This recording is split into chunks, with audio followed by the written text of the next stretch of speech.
पढ़ाई के दौरान हम पढ़ाई के दबाव से कैसे बचे। हम एक डॉक्टर से मिले कुछ शारीरिक समस्याओं की वजह से, तो उन्होंने स्ट्रेस को ही मूल कारण बताया। हाँ, ये तो है भाई, स्ट्रेस जो है ना वो साइकोसोमेटिक मामला है। स्ट्रेस एक समय तक केवल दिमाग खराब करता है, एक समय के बाद उससे सिम्टम्स बॉडी में आने लगते हैं। फिर आपको नींद ना आना, नींद उचट गई, तनाव हो रहा है, और कभी कभी तो वाइब्रेशंस बॉडी में होने लगेंगे। वो सब चीजें स्ट्रेस से हो जाती है। तो स्ट्रेस से बचने का एक ही तरीका है कि थोड़ा सा इंसान की तरह से पढ़िए, मशीन मत बनिए।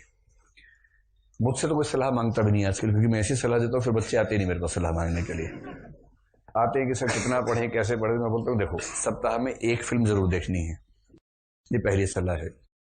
सप्ताह में एक फिल्म, अगर स्कोप है तो सिनेमा हॉल में जाके देखिए, दो चार दोस्तों के साथ देखिए। BF-GF वाले चक्कर मत पड़िएगा, उसमें तनाव ज्यादा होता है। और गए थे फिल्म देखने, सिर फुटवा के लौटे हैं वापस, तो वो सब दो चार अच्छे दोस्त जाए वो ज्यादा ठीक रहता है, हंसी मजाक खूब होता है ना। बाहर ना जा पाए कोई बात नहीं, पेन ड्राइव में भरवा के ले आइए फिल्म, और किसी के लैपटॉप पे देख लीजिए सब बैठ के। वो सब थोड़ा होना चाहिए। दिन में कम से कम 1 घंटा बिचिंग कीजिए, बिचिंग, शुद्ध बिचिंग, उसमें कोई मिलावट नहीं होनी चाहिए। बिचिंग समझते हैं? बिचिंग का मतलब क्या? गप पे लड़ाना, एकदम शुद्ध गप। उसमें ये नहीं कि अंतर्राष्ट्रीय संबंधों में बातचीत करेंगे, वो सब नहीं।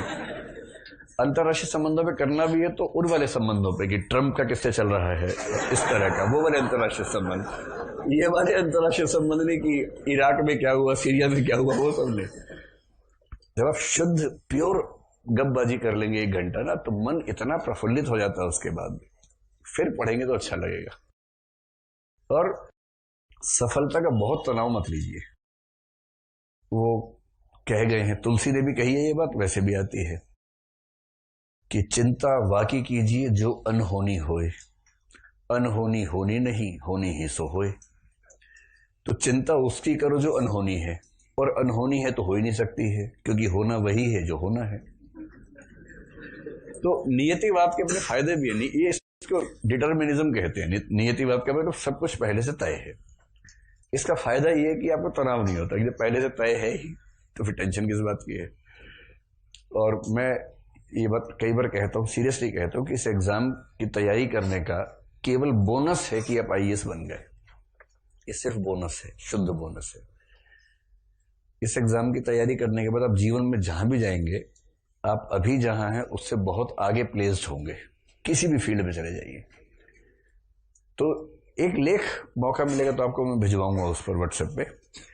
एक व्यक्ति ने पिछले साल एक लेख लिखा, 2 साल पहले की बात है, उसका सिलेक्शन नहीं हो पाया, तो कुछ लोगों ने उसका मजाक बनाया, तो उसने जवाब में एक लेख लिखा, कोरा पे है। कोरा अगर आप फॉलो करते होंगे ना, कोरा पे है वो लेख। और उसका भाव यही है कि इस एग्जाम की तैयारी की, IAS नहीं हुआ कोई बात नहीं, लेकिन उससे इतना कुछ हो गया कि मैं अपना जीवन ठीक तरीके से निकाल ही लूंगा। और फिर उसने कुछ एग्जाम्पल्स दिए कि मेरे साथ क्या क्या हुआ।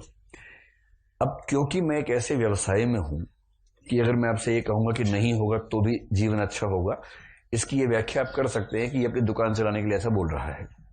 अब वो व्याख्या करते रहिए, उससे मुझे फर्क पड़ता नहीं है।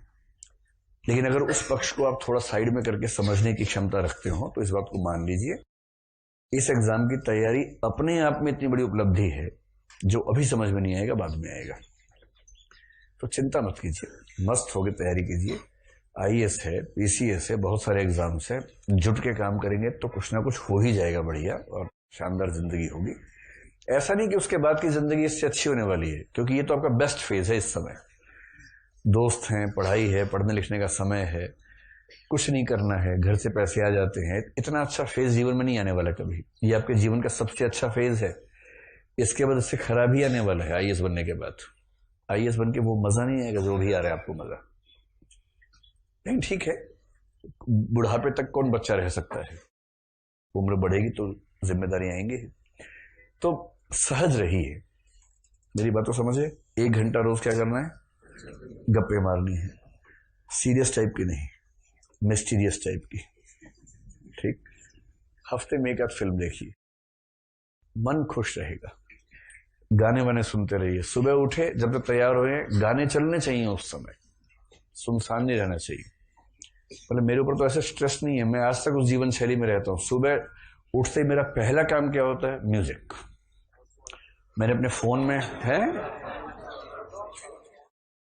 प्लेलिस्ट है बहुत सारी, मैंने फोन में बना रखी है, गाना.com पे, savan.com पे बना रखी है अपनी प्लेलिस्ट। तो उसमें एक प्लेलिस्ट का नाम है गजल्स, एक का नाम है भजन्स, एक का नाम है पार्टी, एक का नाम है जिम, इस तरह से। तो अगर एक्सरसाइज, कौन सा हनी सिंह प्लेलिस्ट भी नहीं है, हनी सिंह के गाने बीच बीच में आते हैं, जैसे पार्टी वाले में आ जाते हैं। अब जैसे सुबह उठे, मूड भक्ति टाइप का हो रहा है तो भजन चला दिए। वैसे मेरा मूड 100 में से 99 पर गजल टाइप का रहता है, तो मैं गजल चला देता हूँ। अब चलती रहती है गजलें। तो उससे क्या होता है कि जो समय आपके उदास होने का समय हो सकता था, इसलिए ठीक हो गया क्योंकि आपके आसपास माहौल ठीक बना हुआ है। म्यूजिक आजकल जिस तरह से उपलब्ध है अपने फोन वोन पे, हमेशा ऑन रखिए। आजकल तो मैंने देखा जितने बच्चे सड़क पर चलते सब कान में लगा होता है, और जब चलते हैं तो लगता है कि रोबोट चल रहा है कोई। तो कान में लगाइए या वाईफाई ब्लूटूथ स्पीकर लीजिए छोटा सा, पूरा आसपास 3-4 कमरे गुंजा दीजिए सुबह सुबह। मतलब मशीन की तरह पढ़ेंगे तो दुखी रहेंगे, पढ़ाई कीजिए इंसान की तरह तो बात बनेगी।